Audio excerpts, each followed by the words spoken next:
Guardian Radio, your station for up-to-the-minute news, intelligent, interactive, and engaging conversation. 96.9 FM. The views and opinions of the hosts and guests are their own and do not necessarily reflect the position of the management and staff of Guardian Network.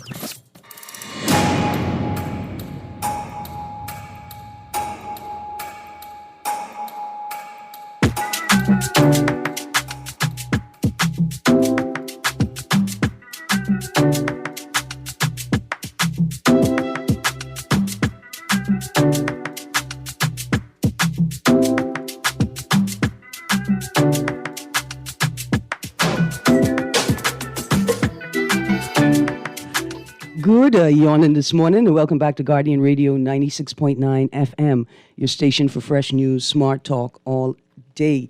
It is Monday, the 29th of January, 2024. You're on the clock. Joining me this morning is Mr. Nuri. We're running an open line today. We're doing open line on this Monday. Mr. Nuri. Good morning, Erin, and thanks very much for the invite. I'm always excited to be on your show now. To be here from 10 o'clock, it's be different. Yeah, man, a little early. It'll be a little early-ish, yeah. You surviving the 7th week of January? My pay range is different. I'm carrying the wife. I am carrying the wife. But that's your She's job. straight. Yeah, no. My money is her money, and her money is her money. That's what they say. Yeah, so it's her money to spend. Do they tell you that in marriage counseling? I believe they do. I believe they do. Father Bartlett did mention that all of my money is hers now, and I find that to be true. At least somebody prepares you. Yeah. That's what's necessary. So I always broke, and you should see the time when I want to lend people money, and she say, "Lend who money?" And then I said, "I answer that. You ain't getting the Man, wife." look here, we got a text to start off the show, but let's get it started with our live reads, and then we're going to jump right into it. We're giving away sand dollars again every week. 6 listeners can win 30 digital Bahamian dollars if they get the correct answer and have a digital wallet. When you call in, give the producer your name and cell number and wallet provider. Include wallet provider and custom name in texts. Download a digital wallet right now, because every Tuesday and Thursday you can be a winner. The Sand Dollar team is in Acklands and Crooked Island from the 24th to the 31st of January. Sand Dollar is the digital Bahamian dollar that you can access on your phone or any mobile device. Experience a secure, convenient, and instant way to make and receive payments with Sand Dollar. To learn how the digital Bahamian dollar can benefit you and your business, schedule a one-on-one meeting by calling 302-9880 or send an email to sdau@centralbankbahamas.com. Experience the convenience, inclusivity, and security of Sand Dollar at CNC Food Store in Acklands on January 29th. That's today.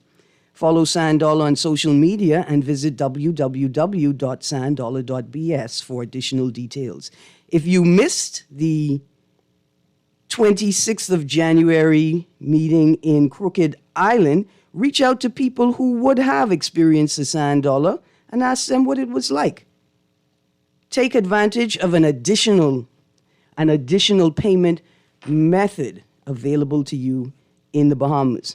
So, Mr. Nuri, it's an open line Monday. The numbers to call, 323-6232, 325-4316, 325-4259, and 242-300-5720 for Family Island residents and listeners. Our text line, as always, is 422-GR96. That's 422-4796. So, Mr. Nuri, I got a text to start the show. Why is your Minister of Tourism always looking out for tourists, the golden goose, but not Bahamians? And why has your Minister of Tourism claiming that tourists are safe, yet they are being sexually assaulted, ? Lastly, should he resign? Well, dear... Is that a rhetorical question, or they really want us to answer that? Are you going to answer that? Do you want me to answer that? The questions are, I think, rhetorical. We don't necessarily have to answer those exact questions, right? But I do actually have some commentary, right? Concerned commentary or just general commentary? Well, concerned commentary. some articles that I had already been looking at that actually speak to what the text attempts to address. Let's hear these articles. So the first article is resort revenue growth relies on 5 to 7% room rate increase. And the second article, Bahamas set to focus on cruise tourism conversion. Okay. Right? The first article, resort revenue growth relies on 5 to 7% room rate increase. The Bahamas is relying on a 5 to 7% increase in room rates to drive resort revenue growth in 2024 due to limited opportunities to expand occupancies, a senior hotelier has revealed. Robert Sands, the Bahamas' Hotel and Tourism Association president, told Tribune Business in a recent interview that while the nation's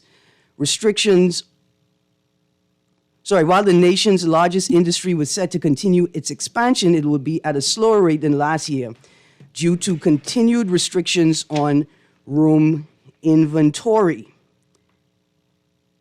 Both Mr. Robert Sands and the Minister of Tourism are focused on expanding the rooms available to tourists.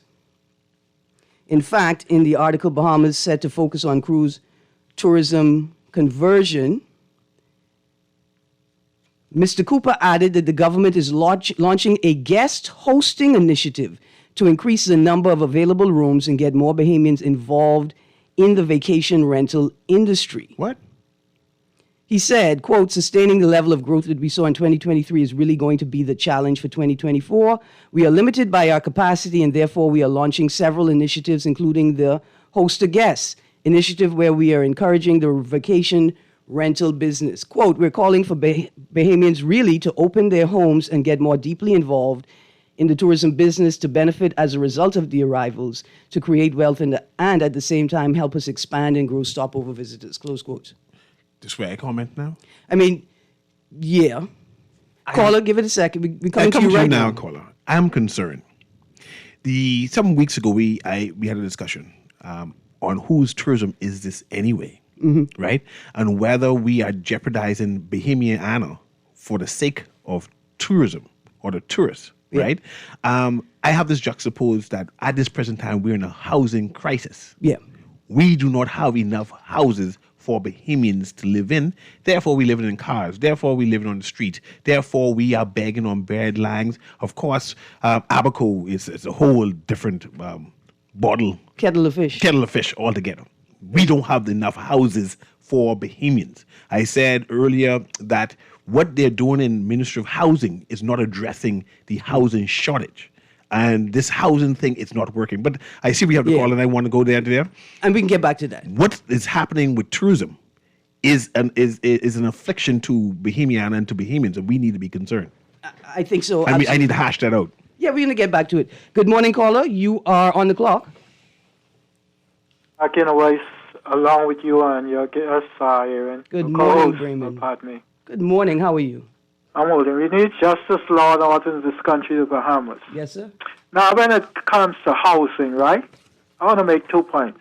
Here it is. The government and the lawyers, right? Yes.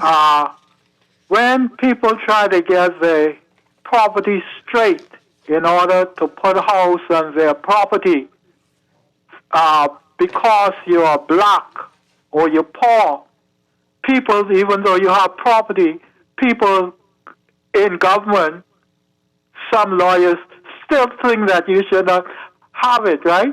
What they would do is take your case and be dirty with you. You go in and ask them what they charge you to deal with the case, right? You ask them, right? And they still turn around and be dirty with you. You know what I'm saying? The other point is, right? When it comes to our country, right? Mm-hmm. We keep it, or the people would responsible to have it clean, keeping it filthy. The hedges all over the sidewalks. You got to walk in the street, taking a chance getting hit with car when you got to get off the sidewalk because of the hedges, wood runs, over the sidewalk and walks, I should say, and nobody are trying to do anything about it. Man, hey, this country, even though I love this country because I born in the Bahamas, all my grandparents, as far as I know, born in the Bahamas, we are people who are responsible are keeping this country filthy. Thank you, and it makes me sick. I walk all over the place, and all I'm doing is kicking garbage. Go Centerville, various streets. And it's a hazard. It's an absolute safety hazard. Thank you very much, Bremen.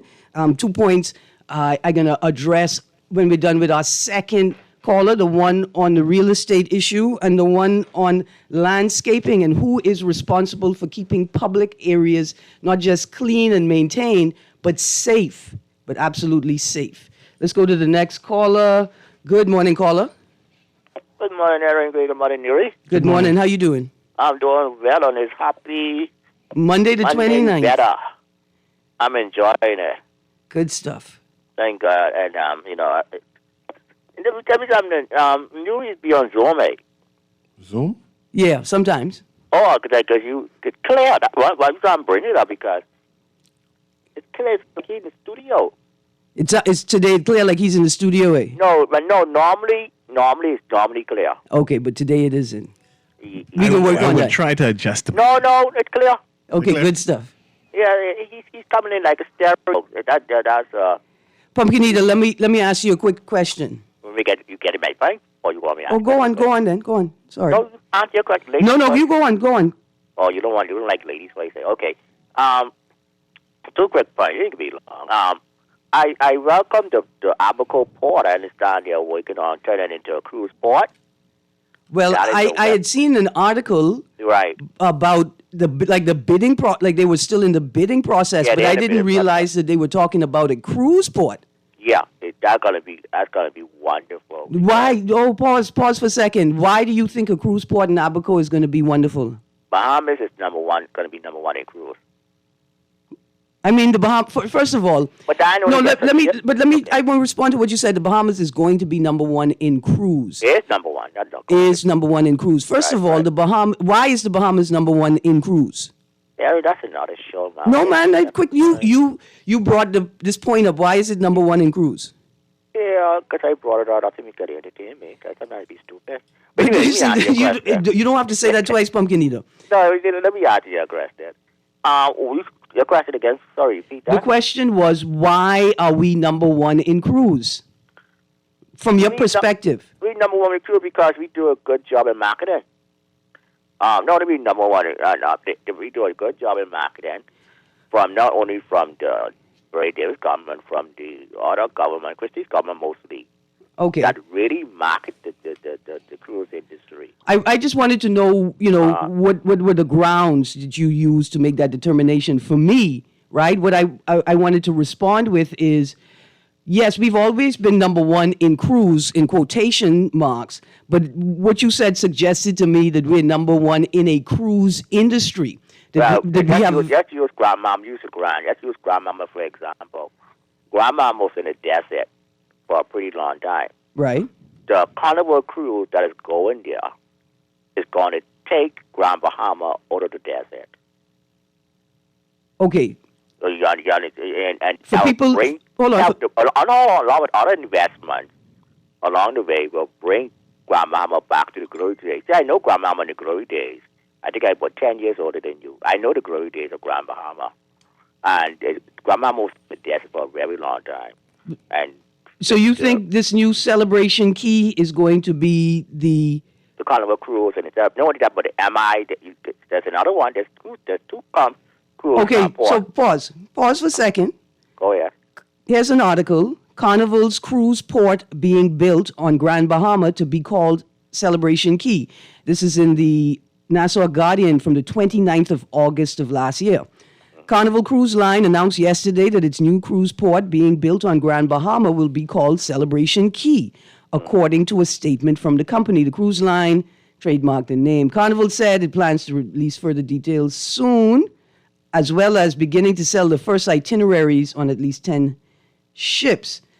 Quote, Celebration Key is the first port destination exclusively designed for Carnival Cruise Line guests, and its name is based on the vision for the destination to be a celebration of all that Carnival and the Bahamas has to offer for a memorable vacation. The new port will be able to accommodate 2 of Carnival's Excel class ships at the same time. Right. And there's a note about how many tourists they're expecting. Here it is. Quote, once complete, it will be capable of welcoming 2 million guests each year. That's right. So Celebration Key is going to be a closed port. It's online. It's not a separate island. It's going to be a closed port, right? What they're going to do? What is, right? Like, I just want to know, what is the, quote, in quotations, cruise that we excelling at? What's the experience that they're going to offer there? How is that experience going to differ or excel be grander than what is already being offered in exclusive cruise destinations? When I say exclusive, I mean the locals can't enter it. I don't know if the order got. I don't know if got in more. I think it's more in depth in that. What I advise you to do, advise the Ministry of Tourism in the North on your show. I think the Guardian Radio didn't do the homework on. I mean, sorry, the Guardian Radio. Sorry, Guardian newspaper. Hold on, let me express myself. Guardian newspaper didn't do much of their homework on it. It's more to that. I look for that information and send it to you. I went to the website itself as well. Yeah, I mean, essentially, the Guardian article takes from the website statement on the news cruise port. But Pumpkinita, I lost a call just now. Let me go to another call. Well, 1 second, got that point. I got another call, Pumpkinita. We had a good talk.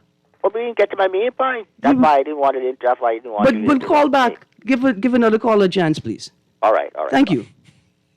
Let's go to the next caller. Good morning, caller. Turn your radio down for me, please. Hello? Good morning. Good. Erin, I just, this is a good topic this morning. I was afforded the opportunity, I advise a lot of payments, to just go and do a cruise from any port, Miami or Fort Lauderdale, and come into the Bahamas. Mm-hmm. So you can have an understanding of what really happens, man. The tourist experience. The tourist experience. And then, I went on a cruise, just came back. And I sat in Nassau Port for a few hours, and we didn't come off the boat. It wasn't a disembarkment port. It was a port to actually sit until you get into your next port within their private island. And this 8 million visitors is just numbers. Mm-hmm. And yes, the government collects about $29 per head, but the $29 essentially is just taxes, and we don't do no hard work. Whether these people come off the boat or not, who get disenfranchised are those tour operators and people that goes downtown or Monday to Friday trying to make a living. And doesn't get a fair shake of stick because there's no opportunities. A lot of everything's on them ships. People still restaurants open, they're eating.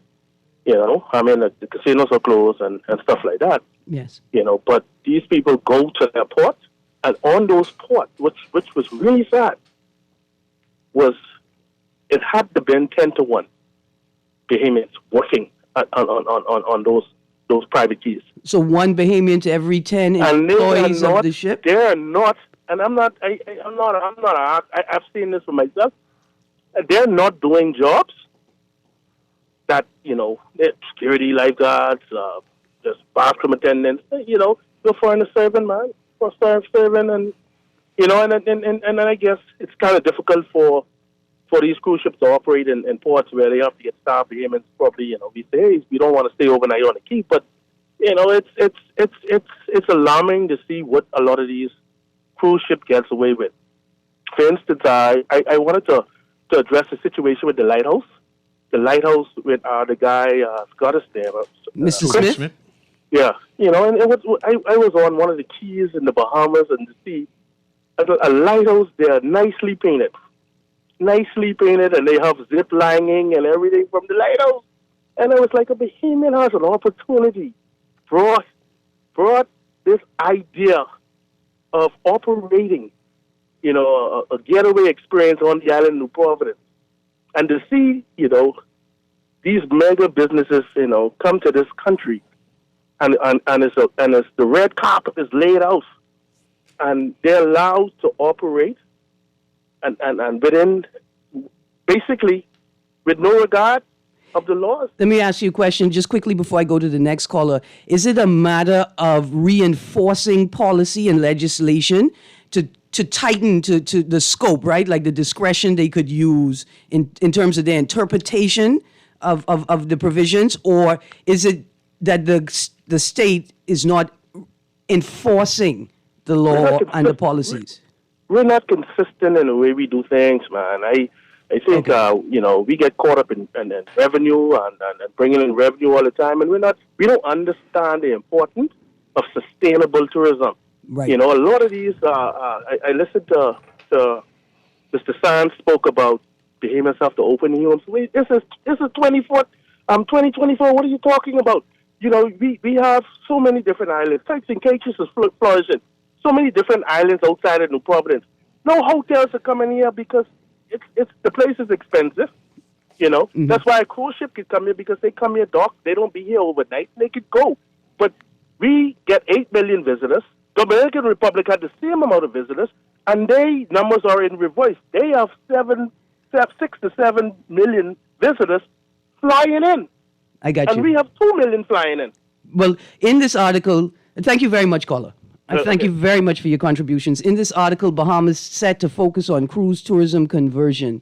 Mr. Cooper, the Minister of Tourism, indicates that they're focused on converting more cruise passengers to higher spending and higher yielding stopover visitors, heads and beds. What does that mean? Caller, we coming to you right now. It means that they need more people staying in hotels. I don't know if it actually means, for me it means you catch them on the first trip, which is the cruise, and you convince them to come back next time and stay in a hotel. That's what it means to me. See, Erin, I'm still going back to my concern. Yeah. We have a housing crisis in the Bahamas. Our government is not dealing with the housing crisis. The idea that, I see the caller, Yeah. and forgive me, caller, and the idea that they say, we can have them buy houses, when we know that the majority, 70, 80% of the Bahamians need to rent houses. That's what they need to do. Mm-hmm. And no one is building rentals. The rentals are now becoming Airbnb. How can you disenfranchise Bahamians by giving the rentals to foreigners? Something is wrong with that, especially when we have Bahamians who cannot move out of their parents' house. When we have sisters and brothers who are 5 of them inside one household cannot go and find an apartment for them to rent. Something is wrong. Why do I need to pay $1,200, $1,500 for a 2-bedroom apartment? Something is wrong with that. That's just ridiculous. It's just ridiculous. $1,500 for a 2-bedroom. A 2-bedroom. Because you're competing with a Airbnb market. And that first and last month, that's first, last month, and security. You have to come up with $6,000, $7,000, $8,000 just to move into an apartment. Yeah. Something is wrong. Absolutely wrong. Good morning, caller. Hey, good morning, Ms. Greene. How you doing? Good, thank you. How are you? And good morning to your guest. Yes, sir. Ms. Greene, I need you to help me get the message with you, man. I know you frequent JLR often, right? Right. Yeah, that's my route to the station. Please, man, tell the jitney drivers them stop putting their garbage by that pump. Every time you clean that up and you go back there the next 2 weeks, garbage back there again. And you've witnessed jitney drivers dropping off bags of that's garbage. what they do after they finish their route in the morning time. They park up there and they clean their bus and rest the garbage right down the ground. No, man. It shouldn't be a depot. The community needs to come together. I see where the water place is, but there are houses across the street. You can say, hey, do not stop there. That's not for that. And mind you, the neighbors they must complain, but it just is going deaf ear. Surely there's an urban renewal. Report it to urban renewal in the community and say, hey, we don't want this in our community. There's urban renewal right there. Down. It's called the headquarters. I mean, headquarters is right there. And that's not an indictment on the residents, right? That's really what I'm thinking is how you going to do that. And the police headquarters right there. They just don't care. And then when the breeze blow, it just blow everything all over the place. Yeah. And the fellas say he's tired talking. He's just tired talking. In he fact, tell them stop throwing the garbage there. A lot they cuss him out. Yeah. He just tired. Thank you very much for the call. Thank you very much. Thank you. In fact, a lot of inner city communities are plagued by foreigners to the community that come into these communities and do anything because they think they could do anything because they think nobody cares, including speeding, throwing your car anywhere, dumping debris out your car on the side of the road. These are not things. Inner city people, their communities are not shortcuts for upper class people. Let's go to the phone line. Good morning, caller. Good morning, Miss Greene. Good morning, Mr. Neary. Good morning, Bob, Miss Coffee. You can hear me? Yes, sir, we can hear you. It sounds like we only could really brag about how much tourists been here last year or the years back and stuff, and it's like whatsoever we getting. Well, I mean, when I say getting, trickling down to the citizens, the business people and stuff, it's crumbs. It's like we're not really getting what we supposed to be getting. I don't know what the negotiating is. They settle in. It sounds like we getting swing, man. Well, listen. I mean, I trying to figure out, like, they say $100 million deal, $300 million deal. I wonder how much, like, that really is benefiting us. Like, these people just be bragging, even the people who own in the cruise port, how much money they make last year. And then when you check what's coming to trickling down to the government, what's supposed to be representing us, like to buy medicine and fix roads and different things and open up schools and colleges and stuff like that. It's like we getting crumbs. Toby Smith, I don't know what they do with Toby. Former opposition leader, prime minister today, to talk with him and promise him all kind of things. And now we can't hear nothing about the Bahamian investor, all about the cruise. I mean, this cruise ship company limited. It's so sad. You know what I believe. Yes, sir. And to go to what Mr. Neary is talking about housing and stuff. I like the idea with Mr. Neary to break like with the web shop owners and these people who invest in the country when they come and stuff. Just like even with a hospital, I don't know if the word is demand it from them or negotiate from them. That in the deal or whatsoever plan we get some of these things what's important. And look how we crying. We get a house in Portland. These people bragging, but when they get these deals from our government, how much money and profit they making and stuff like that. Some of the ports closed, and Bahamians ain't get access and stuff like that. The money ain't trickling down good enough. And the leaders, what we have in the country, is like, for us, me, who's supposed to be, I'll say dumb, ain't smart as some of the smart people. It's like, of course, you think like somebody getting something under the table. Why would they make these dumb deals? Why they ain't pushing for it to trickle down that we could brag about how much new millionaires we make and investors and stuff. We Bahamian local investors and stuff like that. We create or assist and help.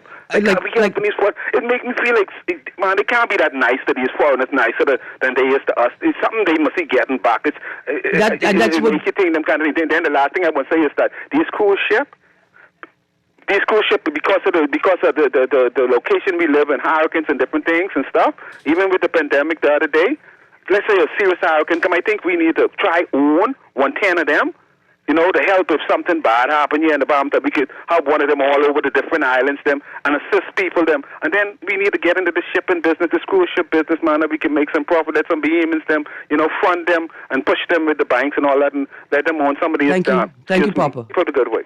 Absolutely. What came to mind when Papa was speaking is the question, we're left to speculate and ask. Decade after decade, we see the government tabling and approving what appears to be bad deals for the average Bahamian in terms of the economic access and benefit. And so, but the question that I would ask is, when negotiating these deals, is the government considering the impact of their policies on the average Bahamian beyond the impact of the policy on the Treasury?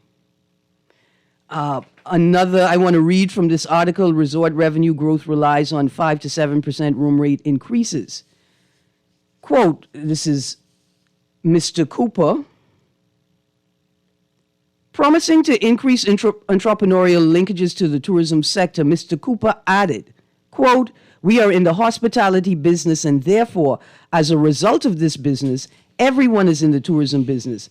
As we say, tourism is everybody's business. See, now I grew up living that, right? Yes. That's a part of our identity. Mm-hmm. But I now have to re-examine that statement in the face of the Tourism Development Corporation of the Bahamas Bill/Act and the provisions within it for the establishment of the Tourism Development Fund. It says, there shall be paid into the fund, A, monies allocated by Parliament, B, any fees charged under this act, C, monies charged on tourism activities and services in respect of this act, D, income from investments of the corporation, E, grants, donations, bequests, or other gifts made to the corporation, F, any corporate social responsibility contribution paid under Section 9, G, any tourism-related enterprise contribution as prescribed by the minister under Section 30, H, monies from any other source approved by the minister responsible for finance, and I, all other sums that may become payable to or vested in the corporation in respect of matters incidental to its functions and powers. The monies collected. I have a problem with that. Right. And Bahamians should be up in alarm and concern and say, no, you can't get the money. So this act says that all of these different sets of monies will be paid into the Tourism Development Fund. We'll go straight to tourism, yes. And I think versus the Consolidated Fund. I have a problem with that. So when I juxtapose what we read in the act to this statement by the Minister of Tourism, we are in the hospitality business, and therefore, as a result of this business, everyone is in the tourism business. What are you saying? Are you saying all of the monies made go into this Tourism Development Fund? That is what is being said, and nobody's up in arms and alarmed about it. See, the idea is tourism exists for Bahamians. The money derived from tourism is supposed to go back to us. And now we're saying that it's not coming to us, but it's going back to tourism to develop the tourism product. But what's supposed to come to us? Who is developing us? Right now, let me finish. We have a housing shortage, right? Bahamians are going through a tough time. We're on bread lines like crazy. The idea that the excess amount of money that we could get to help Bahamians, we're saying that we're going to pour it back into tourism and not going into infrastructure to fix the hospitals, not going to infrastructure to fix the roads, not going to infrastructure for education, not going into social programs, not going to developing programs, but going back into tourism to make it benefit for people who come in to visit us. I have a problem with that because tourism is supposed to be benefiting us. The money primarily. Yes, but that's not what they said. It should be benefiting us before the foreign stakeholder. It should be benefiting us before the tourists. And nobody's alarmed. Nobody's pushing back and say, I hear you, Minister, what you're doing. But no, the monies, the extra amount of monies supposed to be developing us as a nation and not going back into tourism. See, I understand that tourism need money, I understand that. But excess money, the extra money, right? What you get, that's supposed to be reinvested into the country that I can benefit to say, I know why I'm working in tourism because now I am benefiting. Well, not just that. I know why I'm working in tourism because the hard work that I put in ensures that the hospital always has what it needs, that the schools always has what it needs. Going back in tourism. You give you a list of all where the money going. They even want to all of the monies that are going into the fund. They said they didn't want to go in the consolidated fund that I have access to go into the hospital. Now they want to move it all together. That's Section 10 of the Tourism Development Corporation of the Bahamas Bill/Act. Subsection 3 of Section 10 says there shall be paid or met out of the fund all expenses properly incurred in the administration of this act. Erin, What do they mean by gifts? Who giving the Ministry of Tourism gifts? What do you mean by gifts? Because surely somebody is giving the country a gift. You don't see the people that want to move it from the country? They moving it from the consolidated fund now but I'm to saying give it to tourism. Any foreigner is giving the country a gift, right? Yeah, go ahead. It's like when at Christmas, when you got the crazy auntie that don't have any children, so she got plenty residual income, and she buy a nice gift for a little niece or a little nephew, right? A super, just lovely gift. And your mommy look at the gift, and your mommy decide that the gift is for the house. For the house. And not for you in your room, because it's too nice, it's too beautiful to just sit in your room. It must sit in the house. It's sort of the same thing, hey? You don't give a gift to a ministry, you give it to the whole country. People want you. And because it's for the benefit of the whole country. The audacity, and again, nobody is complaining. The people want us, the gifts from foreigners. I'm uneasy with gifts from foreigners anyway. The gifts from foreigners, they say they ain't want to give it to the country. The hell with the rest of the country. They want to give it to Ministry of Tourism, who will in turn invest it into developing tourism. And then when you say, okay, no problem, what about the proceeds? That also going to be invested back into tourism? So when does it go to the consolidated fund? Now, I have a text here that says, no, they want to pay for commercials for all the big hotels who already taking $200 million a year out of the country in profit.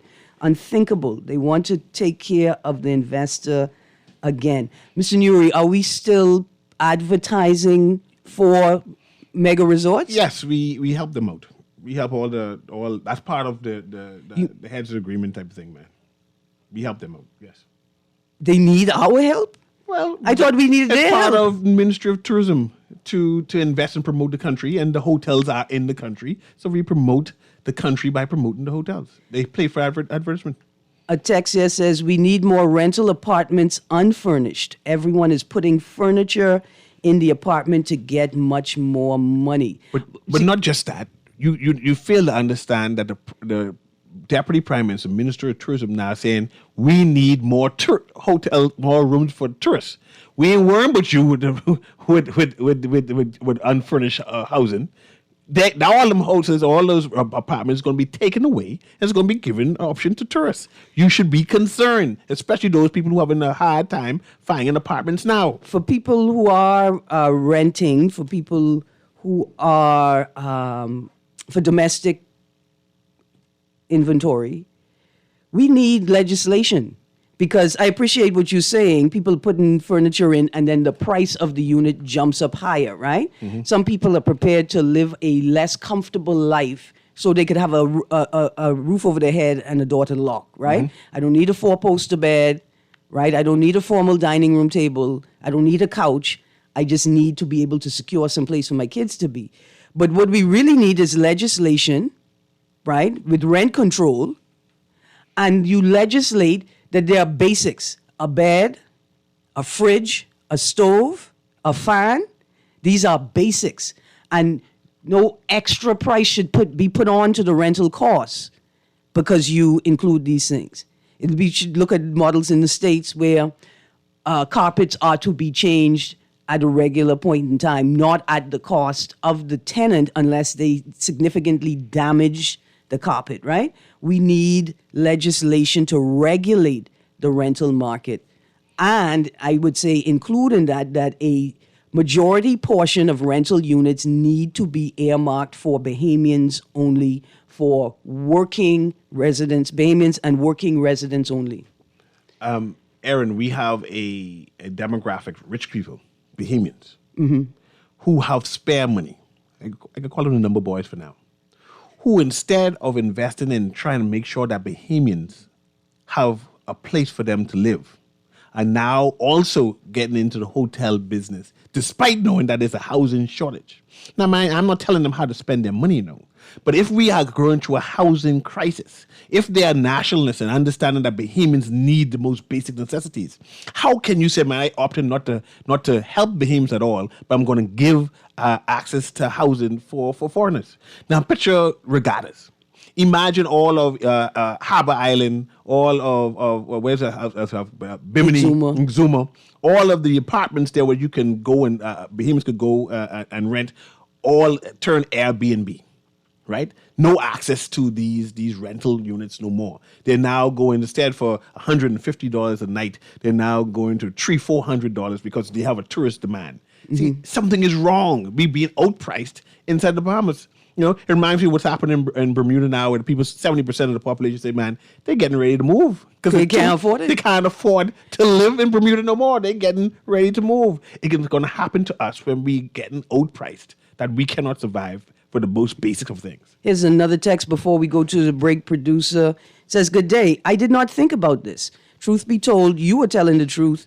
We should be up in arms. From my time in school, I've been told tourism is a trickle economy, but I do not see the trickle down as I drive through the inner communities. I don't see how it has benefited the Family Islands when I do get an opportunity to travel. We need to truly be up in arms about where this money is going. It can secondarily go to other things, but primarily it should go to the people. Again, who is tourism for? What is the money, making this money for in tourism? It seems as if the minister is saying that the money is not for the consolidated fund. The benefits is not for the consolidated fund.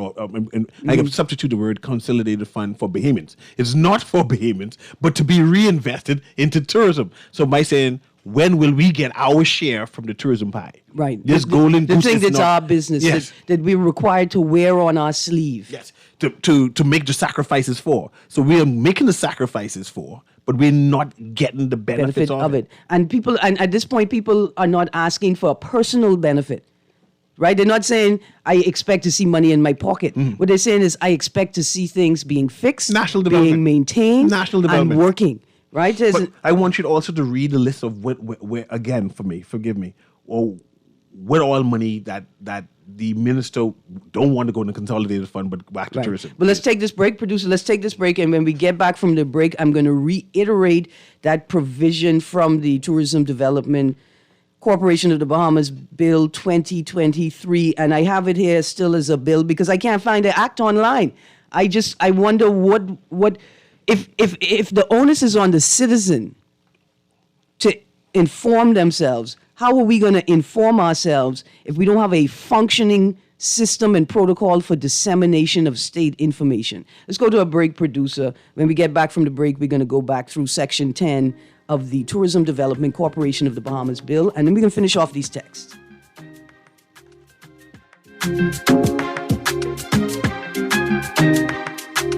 Always on the go? Missed the show? You can now listen to Guardian Radio talk shows anytime, anywhere on Spotify and YouTube by searching Guardian Radio 96.9 FM or by entering the name of your favorite show. You can also listen by logging on to GuardianTalkRadio.com and clicking on the podcast tab. Guardian Radio, continuing to provide you with fresh news and smart talk anywhere, anytime, all day. Love the show? Want to give your support? Become a sponsor today. Call 302-2300 for our rates and packages. That's 302-2300. Become a sponsor on Guardian Radio 96.9 FM. Fresh news, smart talk, all day.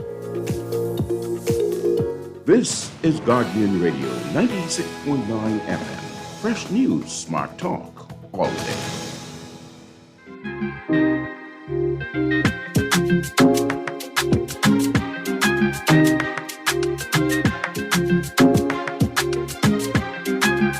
Good morning and welcome back to On the Clock with Erin, Greene. Okay, let's get back into it. The Tourism Development Corporation of the Bahamas Bill 2023. And I'm making this point. I'm reading from the bill. I am not 1,000% that it has been passed yet. I can't find any space that will lay out, okay, it's still in a bill stage. We expect to vote on it, pass it, right? And the steps like some other countries in our jurisdiction have. And I mean, in our region have. Let's get to it. Section 10, Establishment of Tourism Development Fund. Subsection 1, for the purpose of this act, there shall be established under the control and management of the board a fund called the Tourism Development Fund. Subsection 2, there shall be paid into the fund, A, monies allocated by Parliament, B, any fees charged under this act, C, monies charged on tourism activities and services in respect of this act, D, income from investments of the corporation.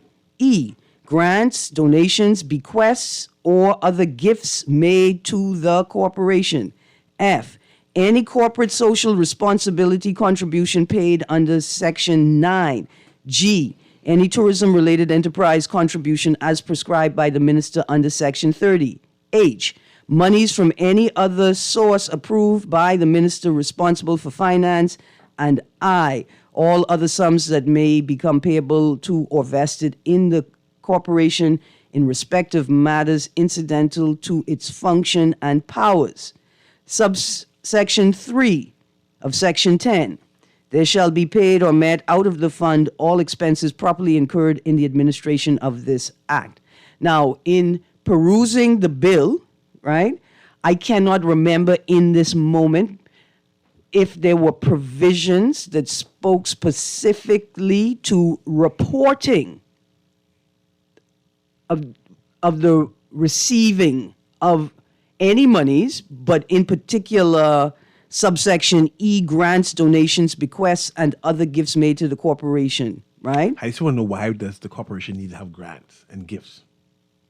Surely the corporation should be facilitating other entities that are part of the corporation's programs, right? So you should be seeking out grant opportunities for vendors and individuals who want to enhance their product.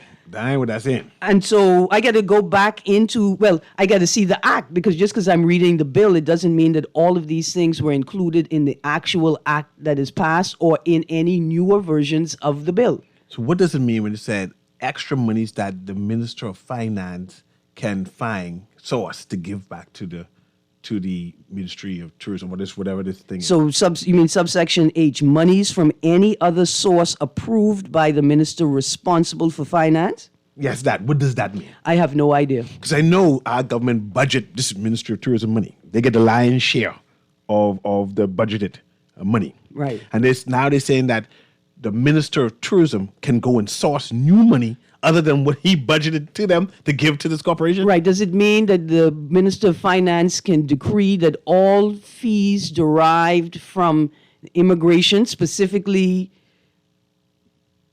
visas or whatever, Yep. that those fees are now to be deposited in the tourism development You fund? see why I'm concerned? Because it seems as if that will happen. Like any kind of taxes derived from tourism, or have that tourism, loosely tourism is, that they're able to, No. for lack of a better word, come in there that and put it inside their fund and not necessarily in the consolidated fund, which is for the benefit of all Bahamians. One thing I will say, this particular bill, when I found it, it did include a section called Objects and Reasons, and it seeks to explain briefly what each clause, right, each section in the bill is about. And it says here... And this is a board managed by themselves. So who are they answerable to? Can we say, no, you can't be spending that money on that?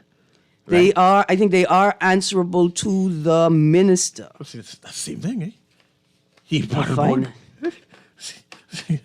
Lord have mercy. But perhaps this is one of the concerns that people are attempting to highlight when they say, should we not allow the prime minister to be the minister of finance?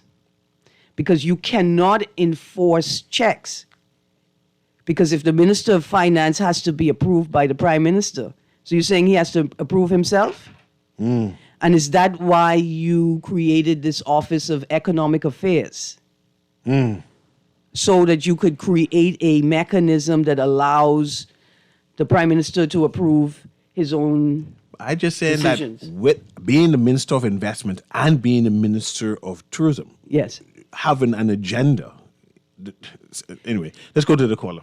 Good morning, caller. Sorry we missed you, caller. In a small island developing state, when conflicts of interest cannot be avoided, we must create, maintain, and enforce mechanisms to manage conflicts of interest publicly. That's what we have to do. Especially the Freedom of Information Act. Whenever there's a discussion about the consolidated fund, there's a text. whenever there's a discussion about the consolidated fund, one of the things always brought up is the numerous controls around that fund. Is this a movement to get away from transparency? The real elephant in the room in this bill is the word gift. What is that? Can a gift be earmarked for an individual outside normally recognized ethical standards of a max of $100? U.S. Senator Menendez is currently on corruption charges for accepting gifts of gold bars from Qatar. Haven't we just opened a tourism exchange relationship with Qatar? Gifts. Right. Have you defined a gift? Is there anywhere in any legislation I still don't know why tourism need gifts. that defines what a gift is? The limit of a gift is something over $1,000 more than a gift. Like I sail in and I come to the Prime Minister's office in my duddy tennis and my mismatched blue short set and my uncombed hair. Is there a rule? So as the Prime Minister, I don't have to say it. I just have to put the paper in front of him and say, read this. When I come to try to get a Prime Minister $2 million, because I have it like that, I just flush. Is there a rule that says anything over $5,000 is not defined as a gift? And there are special procedures and requirements in terms of reporting who receives the money, where it is to be placed. Does any of that exist? I'm concerned about foreign country giving a particular ministry gifts. Okay, let's run. Let me run, producer. Especially when it's involved with investment. Start the music and let me run through these texts dead quick as we close out this hour of On the Clock. Text says, I agree with CA. The Airbnb and all short-term rentals need to have a caveat that you can have it, but it has to be 1-to-1. Long-term rental, short-term rental. Otherwise, they need to be hit with the same hotel fees. Another text. See, texter, I would have thought that the hotel industry would have been lobbying against this, right? Especially, we didn't even get a chance to talk about how Windsor Lakes, it used to be Adelaide Pines. Adelaide Pines was a middle to upper middle housing project. And now Windsor Lakes, a high-end luxury project on the same location, is also advertising an air rental scheme. I would have thought the hotel industry would have been upset. Another text, we experience the tourism dollar via the multiplier effect. We must be sensitized to the reality that we also have to manage our pockets. The government lives in debt and is continuing to borrow on our heads. They burrowing in the sand. They borrowing on our heads. There needs to be a non-political money management company assigned to oversee how the government spends and manages our funds. Great text. The fact you can't find the act online speaks to the need for FOIA. They say gifts to mean... my palms ain't greasy, sir. Erin, you ain't gonna let up off how SBF was dressing. Millionaires don't need to be in coat suit. Y'all like to get swing. Y'all like to get swing. And nobody, no matter how rich they are, should even think that they can walk into the Prime Minister's office or to any event with the Prime Minister or any of our administrators dressed like that. It's a matter of respect. It's a matter of due diligence. You notice he wears a suit when he go in the court. There you go.